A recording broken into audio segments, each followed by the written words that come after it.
Want to unlock the power of rich pins on Pinterest? Setting them up is straightforward. First, make sure you have a Pinterest business account. If you don't, create one. It's quick and free. Next, select the type of rich pin you need based on your content article, product, recipe, or app. This choice is crucial as it determines how your pins will display information.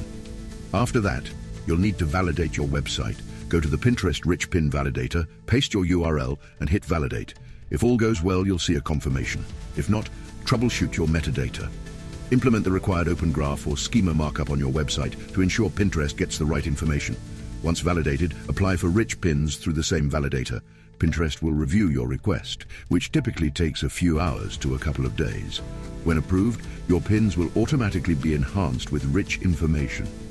Lastly, keep creating engaging content consistently to maximize your reach and impact on Pinterest. It's a game changer for driving traffic. Boost your Pinterest game today.